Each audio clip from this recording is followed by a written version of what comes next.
मेरे प्रिय विद्यार्थियों, एएस साहित्य अकेडमी में आप सभी का हार्दिक स्वागत है। कबीर दास का जीवन परिचय आप सभी लोगों को बता दिया गया है। अब शुरू करेंगे जो है आपके सिलेबस में कबीर दास का जो बीजक से लिया गया है साखी, उसी को शुरू करेंगे। उसके पहले देखिए इसका संदर्भ क्या हो जाएगा। प्रस्तुत पद्यखंड या प्रस्तुत पद्यांश हमारी पाठ्य पुस्तक हिंदी के बीजक के साखी नामक पाठ से उद्धृत है। इसके रचयिता निर्गुण संप्रदाय के प्रसिद्ध कवि संत कबीर दास जी हैं। प्रसंग में हो जाएगा, प्रस्तुत पद में कवि ने अपने गुरु के प्रति समर्पण भाव तथा कृतज्ञता को प्रकट किया है।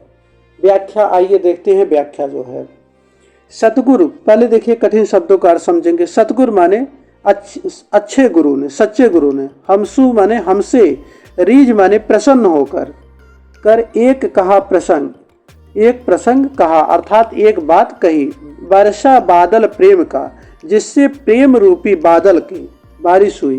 भीज गया सब अंग, जिससे प्रत्येक अंग भीग गया। अब देखिए व्याख्या जो है, प्रस्तुत पद में निर्गुण संप्रदाय के प्रसिद्ध कवि संत कबीर दास जी कहते हैं कि एक दिन सतगुरु ने हमसे प्रसन्न होकर हमें ज्ञान का एक उपदेश दिया, जिससे हमारे हृदय में भक्ति का जन्म हुआ और भक्ति के इस जन्म से प्रेम रूपी बादल की बारिश हुई और जिससे मेरा प्रत्येक अंग भीग गया, अर्थात मुझे ज्ञान की प्राप्ति हो गई और मेरा हृदय प्रेममय हो गया।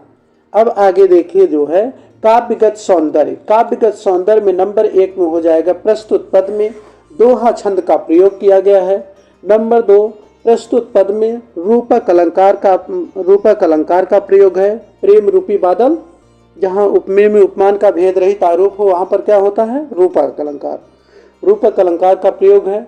नंबर 3 में शांत रस का प्रयोग किया गया है।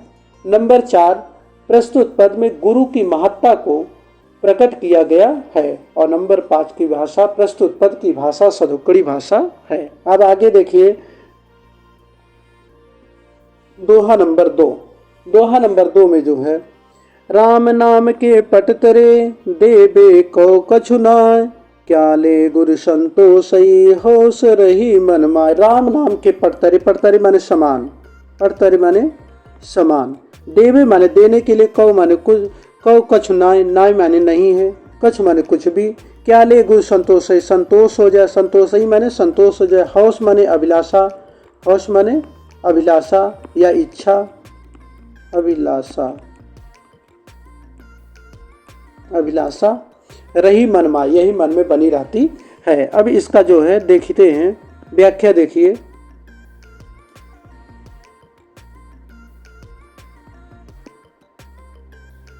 ज्ञान प्रकाशा गुर मिला सो जन बीसर जाए, जब गोविंद कृपा करी तब गुर मिली आया।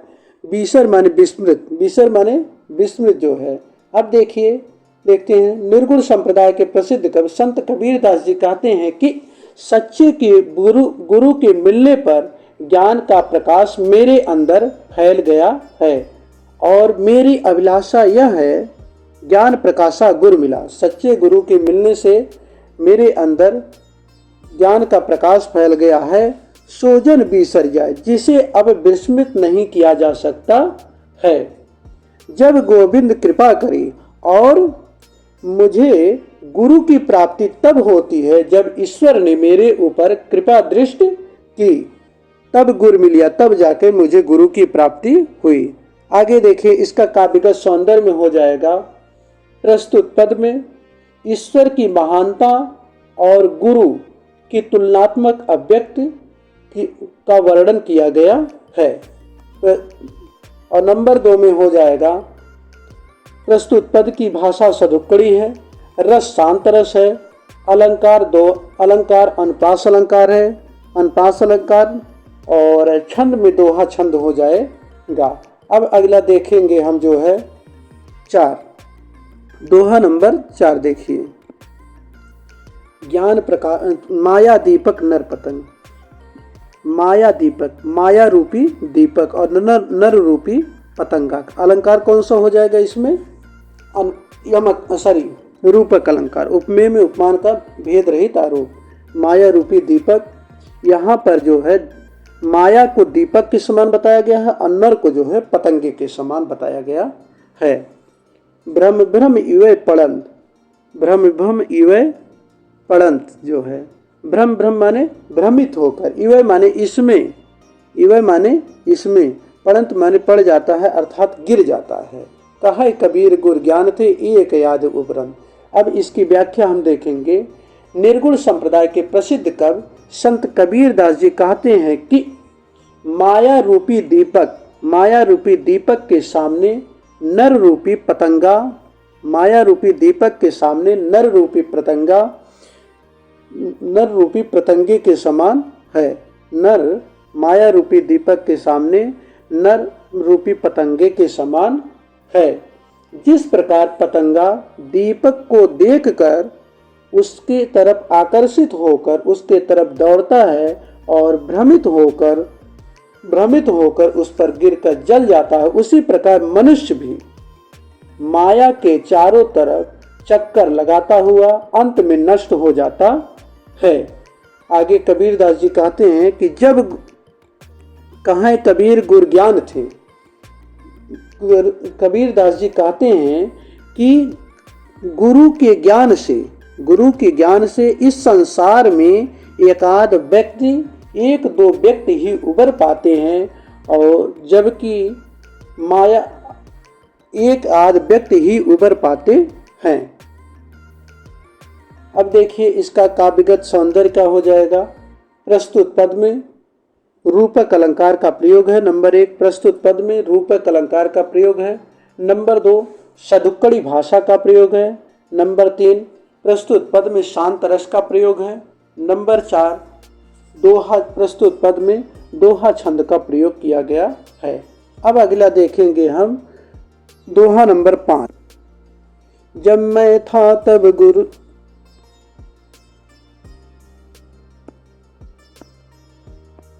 जब मैं था तब गुरु नहीं, अब गुरु है हम नाय, प्रेम गली अति साकरी तामे दोन समाय। जब मैं था, मैं माने अहंकार, मैं माने अहंकार, जब मैं था तब गुरु नहीं, तब गुरु अर्थात आचार्य अर्थात ईश्वर, अब गुरु है हम नाय, अब ईश्वर है अर्थात आचार्य, गुरु माने आचार्य, अब आचार्य है हम नाय, हम माने अहंकार, हम नहीं हैं अर्थात अहंकार नहीं। प्रेम गली अति साकरी, प्रेम गली प्रेम रूपी गली, साकरी माने सकरी कम चौड़ी या संकुचित, तामे दोन समय, तामे माने जिसमें, दो माने दो, ना माने नहीं, समय माने समाहित होना। इसकी व्याख्या हम देखेंगे। संदर्भ प्रसंग हो जाएगा। प्रस्तुत पद में कवि ने गुरु तथा भगवान की एकता का प्रतिपादन करते हुए समस्त प्राणियों को अहंकार मुक्त होने का उपदेश दिया है। व्याख्या देखिए। संत निर्गुण संप्रदाय के प्रसिद्ध कवि संत कबीर दास जी कहते हैं कि जब मेरे अंदर अहंकार था तब मुझे गुरु की प्राप्ति नहीं हो पाई थी। अब गुरु है, अब मुझे गुरु की प्राप्ति हो गई अर्थात ज्ञान की प्राप्ति हो गई है, इसलिए मेरे अंदर से अहंकार समाप्त हो गया है। प्रेम गली अति साकरी, क्योंकि प्रेम रूपी गली अत्यंत सकरी होती है, जो है अत्यंत सकरी होती है, और उसमें एक साथ दोनों अर्थात ईश्वर और अर्थात गुरु और अहंकार दोनों एक साथ नहीं रह सकते हैं। और अब मुझे ज्ञान की प्राप्ति अर्थात ईश्वर की प्राप्ति अर्थात गुरु की प्राप्ति हो गई है, इसलिए मेरे अंदर से अहंकार समाप्त हो गया है। काव्यगत सौंदर्य में देखेंगे। प्रस्तुत पद की भाषा में सदुक्कड़ी भाषा का प्रयोग है। नंबर 2 प्रस्तुत पद में दोहा छंद का प्रयोग किया गया है। प्रस्तुत पद में नंबर 3 शांत रस का प्रयोग है, और नंबर 4 में प्रस्तुत पद में अहंकार को जो है समाप्त करने का उपदेश दिया गया है, और नंबर 5 में जो है अनुप्रास अलंकार का प्रयोग है। आगे देखिए 6, दोहा नंबर 6 देखिए जो है। भगत भजन हरि नाव है, दूजा दुख अपार, मनसा वाचा कर्मणा कबीरा सुमिरण सार। भगत भजन हरि नाव है। भगत भजन भक्त की अर्थात इस भक्त के द्वारा ईश्वर का भजन नाव के समान है। दूजा दुख अपार, और दूसरा सब कुछ जो है दुख के समान है। मनसा माने मन से, वाचा माने वचन से, कर्मणा माने कर्म से, कबीरा सुमिरण सार। सार माने सारांश है। अब इसका जो है 6 का जो है हम देखेंगे, प्रसंग हो जाएगा प्रस्तुत पद में। कवि ने संसार रूपी सागर को पार करने के लिए सिर्फ ईश्वर स्मरण पर बल दिया है।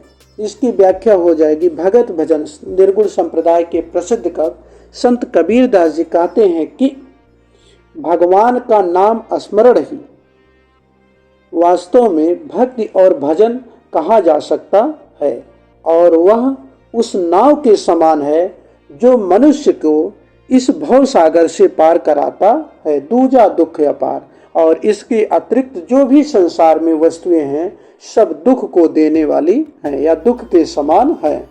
मनसा वाचा, इसलिए मन से, वचन से, कर्म से ईश्वर का स्मरण करना चाहिए। यही जो है इसका सारांश है। अब इसका जो है काव्यगत सौंदर्य में देखेंगे। प्रस्तुत पद की भाषा सदुक्कड़ी भाषा है। रस शांत रस का प्रयोग है। दोहा छंद है। अनुप्रास अलंकार का प्रयोग है। मनसा वाचा कर्मणा कबीरा सुमिरन सार। अगला देखिए, कबीरा चित्त चमकिया चौदिस लागी लाए, हरि सुमिरण हाथों घड़ा बेगे ले बुझाए। कबीरा चित्त, चित्त माने हृदय, चित्त माने हृदय। कबीरा चित्त चमकिया, चित्त माने हृदय। देखिए, कबीरा चित्त चमकिया, चित्त माने हृदय, चमकिया माने प्रकाशित हो गया जो है। चौदिस लागी लाई, लाई माने आग, चौदिस माने चारों दिशाओं में, लाई माने आग लगी हुई है। लाई माने आग, लाई माने आग। हरि सुमिरण हाथों घड़ा, ईश्वर के स्मरण रूपी, हाथों माने हाथ में, घड़ा माने घड़ा, बेग माने तेजी से, ले माने ले लीजिए, बुझाई माने बुझा दो, समाप्त कर दो। अब देखिए इसकी व्याख्या देखिए। संत कबीर दास जी कहते हैं कि मेरा हृदय ईश्वर की भक्ति अर्थात ईश्वर की प्राप्ति हो जाने से मेरा हृदय प्रकाशित हो गया है, लेकिन इसकी अतिरिक्त 34 लागी लाए, इसके अतिरिक्त संसार में चारों तरफ विषय वासनाओं की आग लगी हुई है। विषय वासनाओं की आग लगी हुई है। हर सुमिरण हाथों घड़ा, इसलिए ईश्वर के स्मरण रूपी घड़े को हाथ में लेकर इस विषय वासनाओं की आग जो संसार में फैली हुई है, लगी हुई है, उसको बुझा लेने में ही शीघ्रता है, उसको बुझा लेना ही अच्छा है। अब इसका जो है काव्यगत सौंदर्य देखेंगे। यहाँ पर वासनाओं को आग एवं ईश्वर स्मरण को जल से भरा घड़ा का रूप देकर कवि ने सुंदर अभिव्यक्ति की है। नंबर 2 की हो जाएगा, प्रस्तुत पद की भाषा सदुक्कड़ी है। नंबर 3, प्रस्तुत पद में शांत रस का प्रयोग है। नंबर 4 हो जाएगा, दोहा छंद का प्रयोग है और अनुप्रास अलंकार का प्रयोग है। अब 8वां देखिए हम जो है, दोहा नंबर 8। अंसड़ियां झाई पड़ी पंथ निहारी निहार, अंसड़ियां झाई पड़ी पंथ निहारी निहार, जी भड़िया छाला पड़ा राम पुकारी पुकार। अंसड़िया माने आंखों में, झाई माने अंसड़िया माने आंखों में, और झाई माने होता है जो है धुंधला होना। झाई माने धुंधला या अंधकार, धुंधला या अंधकार। पंथ माने रास्ता, निहार माने देखते देखते, जी भड़िया माने जीभ में, छाला माने छाला, पड़ा माने पड़ गया, राम पुकार राम को पुकारते पुकारते। अब इसका हम जो है अर्थ देखेंगे। संत कबीर दास जी कहते हैं कि संत कबीर दास जी कहते हैं कि मुझे परमात्मा रूपी प्रियतम का रास्ता देखते देखते अंसड़ियां मेरी आंखों में जो है झाई पड़ गई, अर्थात मेरी आंखों के सामने अंधेरा छा गया। इतना ही नहीं, जी भरिया छाला पड़ा राम पुकार पुकार। और उस प्रियतम अर्थात राम रूपी प्रियतम को पुकारते पुकारते मेरी जिह्वा में जो है छाले पड़ गए हैं। तात्पर्य यह है कि परमात्मा का दर्शन करने के लिए मैं अत्यधिक व्याकुल हूँ। अब इसका जो है काव्यगत सौंदर्य देखेंगे। काव्यगत सौंदर्य हो जाएगा प्रस्तुत पद में परमात्मा के विरह में व्याकुल जीवात्मा का मार्मिक वर्णन है।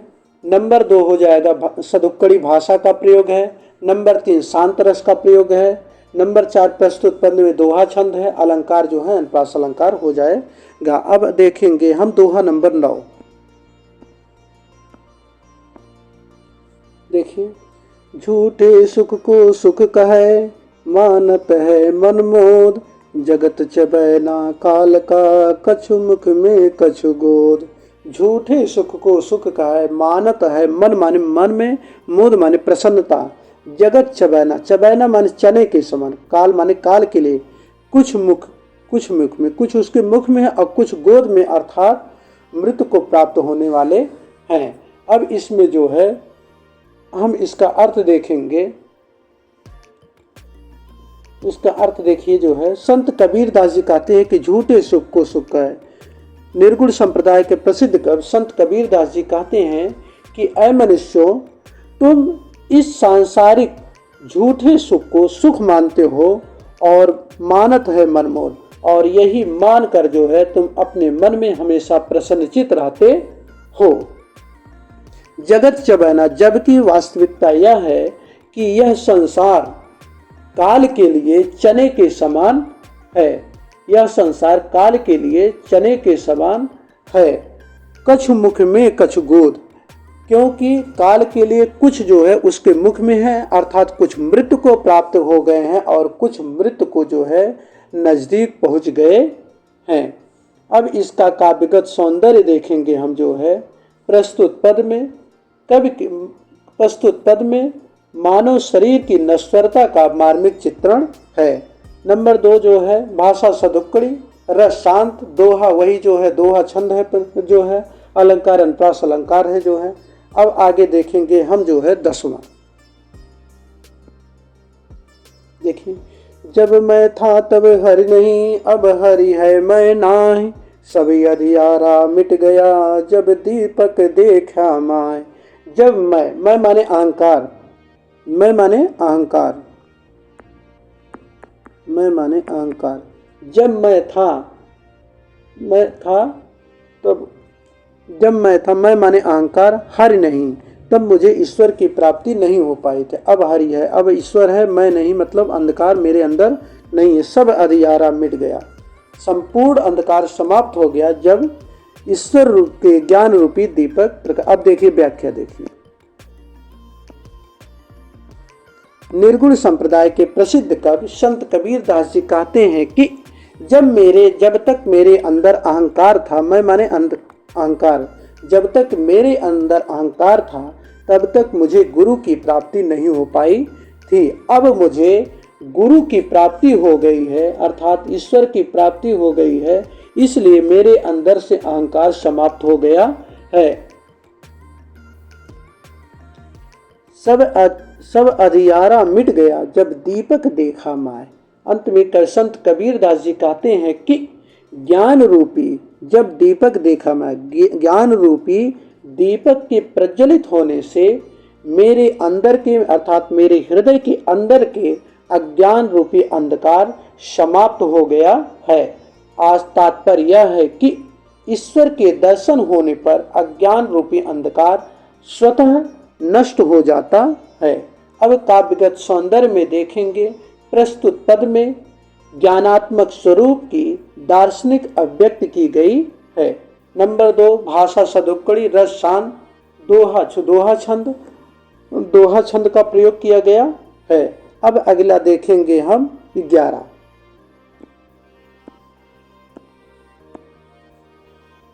कबीरा कहे गर्भियो ऊंचे देखी आवास, काले पर्यो भय लोटड़ा ऊपर जामे घास। कबीरा कहे गर्भियो, गर्भियो माने घमंड, गर्भियो माने घमंड, घमंड करना। ऊंचे देखे आवास, ऊंचे माने ऊंची ऊंची अट्टालिकाओं, आवास निवास स्थल को देख। काल माने कल, पर्यो माने पड़ जाओगे, भूमि माने पृथ्वी पर, लोटना लोटना मारे लोटड़ा माने लेट जाओगे, ऊपर जाना और ऊपर से घास जम जाएगी। अब इसकी व्याख्या हम देखेंगे। इसका प्रसंग हो जाएगा प्रस्तुत पद में कवि ने संसार की नश्वरता को प्रकट किया है, ये प्रसंग हो जाएगा। व्याख्या देखिए। निर्गुण संप्रदाय के प्रसिद्ध कवि संत कबीर दास जी कहते हैं कि हे प्राणी, हे मनुष्य, ऊंचे देख।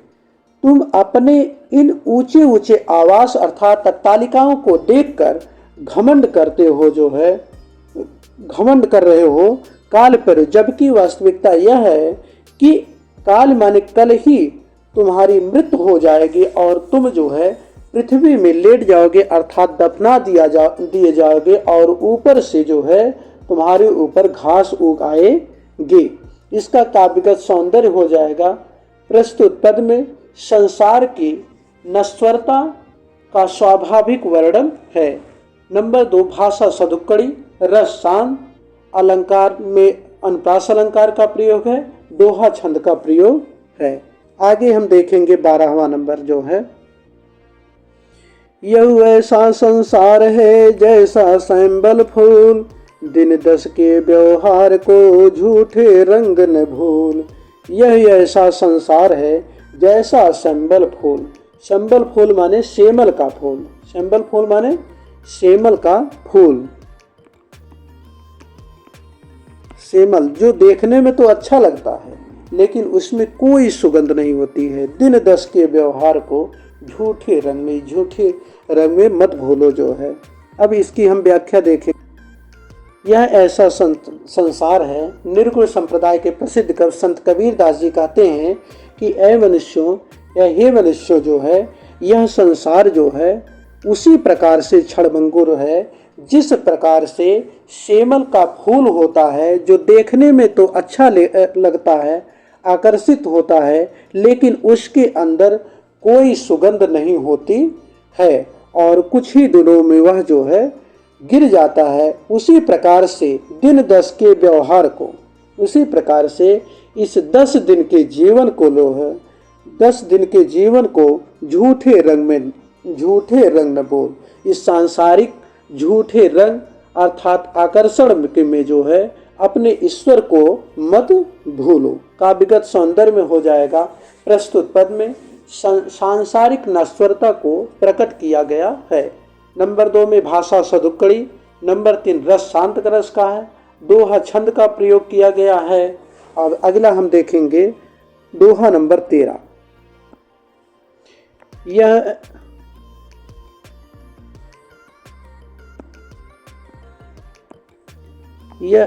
ये तो हो गया है। हाँ, यही अवसर चेता नहीं, पशु जो पाली दे, राम नाम जाड़ा नहीं, अंत पड़ी मुख से। यही अवसर चेता नहीं, और ये अवसर माने अवसर, अवसर माने अवसर, चेता माने सावधान, चेत्या माने सावधान। पशु जो पाली, पशु माने जानवर, जो माने जिस प्रकार से पाली अपने शरीर को पालता है। राम नाम जाड़ा माने जानना, जाड़ा माने जानना, जानना या समझना। अंत पड़ी मुख से माने धूल, से माने धूल जो है। अब इसका जो है हम व्याख्या देखेंगे। व्याख्या में जो है निर्गुण संप्रदाय के प्रसिद्ध कवि संत कबीर दास जी कहते हैं कि ये प्राणी इस समय रहते पर भी, यह अवसर इस समय रहते हुए भी अगर तुम जो है सावधान नहीं होते हो तो तू भी उसी प्रकार से जो है अपने शरीर को पालन पोषण कर रहे हो, जिस प्रकार से एक पशु जो है अपने शरीर का पालन पोषण करता है और पालन पोषण करता है। राम नाम जाड़ा नहीं, तथा जो अगर तू जो है इतने इसके बावजूद भी राम नाम को अभी तक नहीं समझे हो तो अंत में जो है मात्र तुम्हारे मुख में जो है धूल ही पड़ेगी, अर्थात संसार तुम्हें धिक्कारेगा ही। अब इसका काव्यगत सौंदर्य हो जाएगा। प्रस्तुत पद में कवि ने ईश्वर शरीर की नश्वरता और ईश्वर की महत्ता का यथार्थ पूर्वक वर्णन किया है। यह यथार्थ वर्णन है। भाषा में सदुक्कड़ी भाषा है, रस शांत रस का प्रयोग है, दोहा में दोहा छंद का प्रयोग किया गया है। अब अगला देखेंगे हम 14। यह तन कांचा कुंभ है, लिया फिरे था साथ, ढबका लागा फूट गया, कछु न आया हाथ। देखिए, यह तन, तन माने शरीर, तन माने शरीर, तन माने शरीर, कांचा माने कच्चा, कुंभ माने घड़ा, कुंभ माने घड़ा, लिया फिरा था साथ, ढबका माने धक्का, ढबका माने क्या होता है? धक्का, ढबका माने धक्का, फूट माने फूट जाएगा, कछु न आया, कुछ भी हाथ को प्राप्त नहीं होगा। अब देखिए इसका व्याख्या देखेंगे। निर्गुण संप्रदाय के प्रसिद्ध कवि प्रसंग में हो जाएगा। प्रस्तुत पद में कवि ने शरीर की नश्वरता को प्रकट किया है। व्याख्या देखेंगे जो है।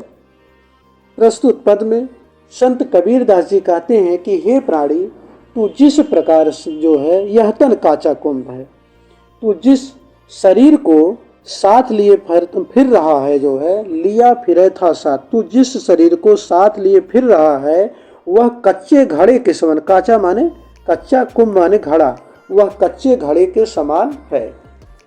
संत कबीरदास जी कहते हैं कि ऐ मनुष्यों, तू जिस शरीर को साथ लिए घूम रहा है अर्थात फिर रहा है, वह कच्चे घड़े के समान है, वह कच्चे घड़े के समान है और तू उस पर घमंड करता है। जिस प्रकार से कच्चा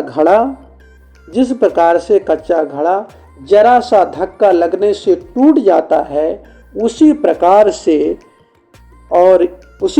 से यह तुम्हारा शरीर जो है मृत्यु के तनिक से धक्के से नष्ट हो जाएगा और तुम्हें कछु न आया हाथ, और तुम्हारे हाथ कुछ भी नहीं आएगा। अब इसका काव्यगत सौंदर्य में देखेंगे। प्रस्तुत पद में कवि ने मानव शरीर की नश्वरता का यथार्थ वर्णन किया है। नंबर 2 में लिखेंगे, यहाँ शरीर को कच्चे घड़े के समान, प्रस्तुत पद में शरीर को कच्चे घड़े के समान बताया गया है। नंबर 3, भाषा सदुक्कड़ी, रस शांत, दोहा छंद का प्रयोग किया गया है। आगे देखिए जो है दोहा नंबर 15। कबीरा कहा गरीबियो, देही देखी सुरंग, बिछड़िया मिलबो नहीं, जो काचले भुजंग। अब इसका जो कबीरा कहा है गरीबियो, गरीबियो माने घमंड, गरबियो माने, कबीरा कहा है गरबियो माने घमंड, गरबियो माने घमंड होता है, गरबियो माने घमंड। देह माने शरीर, देह माने शरीर, सुरंग माने सु माने सुंदर, सु माने सुंदर और रंग माने रंग अर्थात सुंदर रंग। बिछड़िया माने बिछड़ जाने पे, मिलबो नहीं, वो दोबारा नहीं मिलेंगे, जो माने जिस प्रकार से। काचली माने केचुली, काचली माने केचुली, केचुली, काचली माने केचुली और भुजंग माने सर्प, भुजंग माने सर्प। अब इसकी हम व्याख्या देखेंगे जो है। निर्गुण संप्रदाय के प्रसिद्ध कवि संत कबीरदास जी कहते हैं कि ए मनुष्यों, कबीरा कहा है, ए मनुष्यों, तुम अपने देह माने सुंदर इस सुरंग तो तुम अपने इस सुंदर शरीर पर घमंड मत करो, क्योंकि यह शरीर एक दिन बिछड़िया मिलबो ना, एक दिन यह शरीर तुमसे बिछड़िया माने बिछुड़ जाएगा अर्थात तुम मृत्यु को प्राप्त हो जाओगे, और यह उसी प्रकार से तुम्हें नहीं प्राप्त होगा जिस प्रकार से सांप की केचुली, भुजंग माने सर्प, सांप की केचुली जब उसके शरीर से अलग हो जाती है तब फिर उसके शरीर पर नहीं चढ़ती है। अब इसका काव्यगत सौंदर्य में देखेंगे। प्रस्तुत पद में जीवन की नश्वरता का मनोरम वर्णन है। नंबर 2, भाषा सदुक्कड़ी भाषा का प्रयोग किया गया है, शांत रस का प्रयोग किया गया है। नंबर 3, दोहा छंद है। और नंबर 4 में जो है अनुप्रास अलंकार हो जाएगा। अब ये आपका कबीरदास का दोहा जो है ये समाप्त हो गया जो है।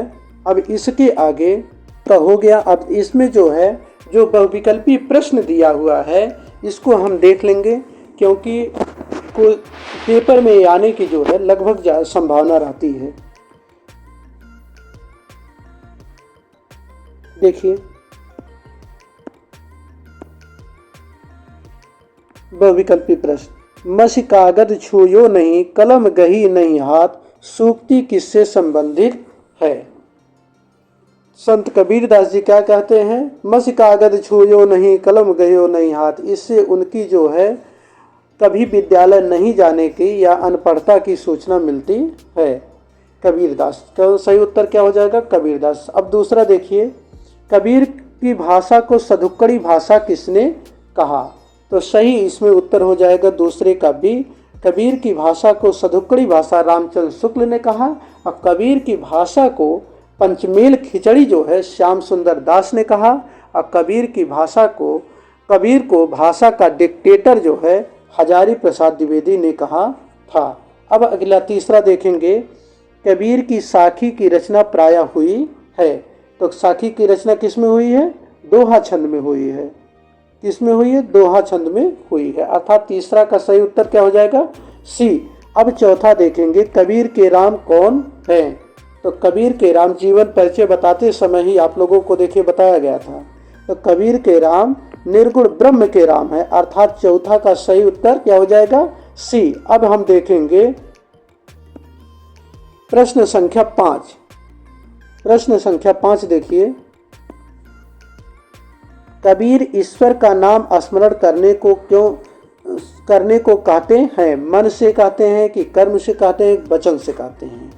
मनसा वाचा कर्मणा कबीरा सुमिरन सार। इन तीनों से सही उत्तर क्या हो जाएगा? डी। आगे देखिए प्रश्नोत्तर नंबर 6, कबीर की जीभ में किस कारण से छाले पड़ गए हैं? तो कबीर की जीभ में राम को पुकारते पुकारते छाले पड़ गए हैं। अर्थात प्रश्नोत्तर नंबर 6 का सही उत्तर क्या हो जाएगा? बी सही उत्तर हो जाएगा जो है।